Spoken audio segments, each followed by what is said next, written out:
Assalamualaikum warahmatullahi wabarakatuh. Halo anak-anak, kembali lagi di video pembelajaran fisika. Kali ini kita akan membahas tentang tumbukan. Mari simak video ini lebih lanjut. Mari kita perhatikan gambar berikut.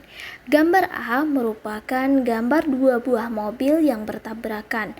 Setelah bertabrakan, kedua mobil ini menempel. Kira-kira kenapa ya terjadi demikian? Selanjutnya ada gambar B. Gambar B itu adalah tabrakan antara kereta api dan mobil. Ternyata ketika setelah bertabrakan, mobil ini terpental beberapa meter. Kira-kira kenapa ya terjadi demikian? Untuk menemukan jawabannya, mari simak video ini lebih lanjut. Ternyata ilustrasi tadi erat kaitannya dengan materi kita hari ini, yaitu tentang tumbukan. Kita misalkan ada dua buah benda 1 dan benda 2, di mana benda 1 ini yang berwarna coklat dan benda 2 ini yang berwarna hijau. Benda 1 itu bergerak dengan kecepatan V1 menuju benda 2, sedangkan benda 2 itu bergerak dengan kecepatan 2 dengan menuju ke benda yang pertama, atau saling mendekati kedua benda ya. Sehingga ketika terjadi tumbukan, maka kedua benda ini, benda yang pertama dan benda yang kedua ini, dia saling memberikan gaya yang dinamakan dengan aksi reaksi. Kita kembali lagi ingat ke hukum ketiga Newton ya. Ketika suatu benda itu melakukan aksi terhadap benda yang kedua, maka benda kedua itu akan melakukan reaksi terhadap benda yang pertama, tapi arahnya yang berlawanan.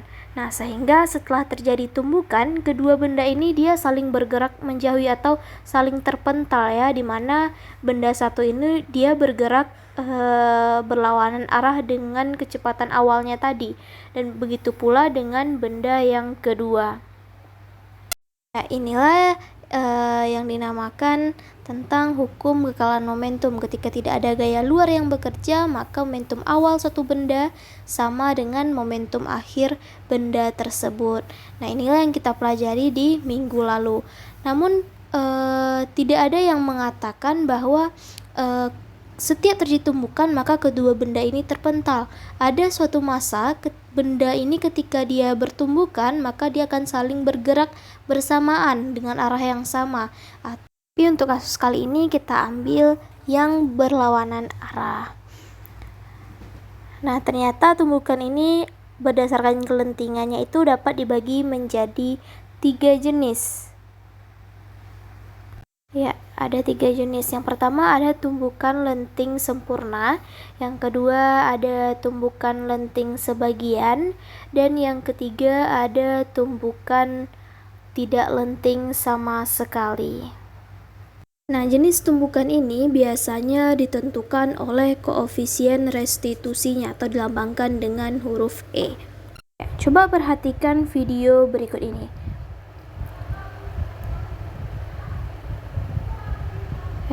Dari video ini dapat kita lihat bahwa bola atau kelereng ini awalnya memantul dengan tinggi maksimum, tetapi setelahnya tinggi pantulannya berkurang.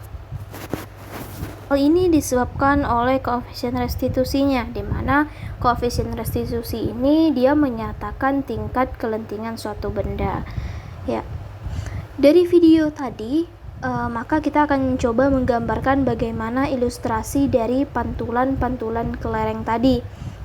Mula-mula itu kan kelereng jatuh dari ketinggian H1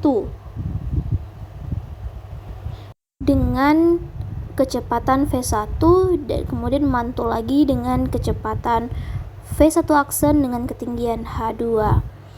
Kita akan masukkan ke dalam persamaan di mana pantulan yang kedua ini lebih kecil daripada pantulan yang pertama, sehingga koefisien restitusinya itu sama dengan minus V2 aksen dikurang V1 aksen dibagi dengan V2 dikurang dengan V1.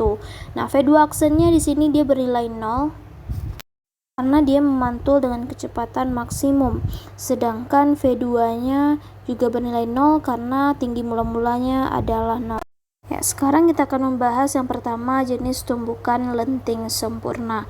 Nah, pada tumbukan lenting sempurna, ciri khasnya yaitu kecepatan sebelum dan sesudah tumbukan itu sama, sehingga delta V-nya itu sama dengan min delta V aksen, di mana koefisien restitusinya adalah 1. Nah, pada tumbukan lenting sempurna ini, maka akan berlaku beberapa hukum kekekalan. Yang pertama itu ada hukum kekekalan energi, dan yang kedua ada hukum kekekalan momentum. Jadi itulah ciri khas dari tumbukan lenting sempurna.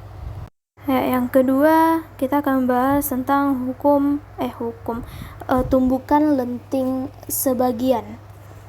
Jika yang pertama ada tumbukan lenting sempurna, ini adalah tumbukan lenting sebagian. Adapun ciri khas dari tumbukan lenting sebagian ini, dia hanya berlaku hukum kekekalan momentum, karena kekekalan energinya ini dia sudah berubah menjadi energi kinetik dan berubah menjadi energi panas dan energi bunyi, sehingga koefisien restitusi dari tumbukan lenting sebagian adalah E besar dari 0 dan kecil dari 1. Selanjutnya ada tumbukan tidak lenting, di mana syarat dari tumbukan tidak lenting ini koefisien restitusinya adalah 0, sehingga kedua benda menempel setelah tumbukan. Demikian dulu pembelajaran kita pada video kali ini. Terima kasih atas segala perhatiannya. Sampai jumpa di video selanjutnya.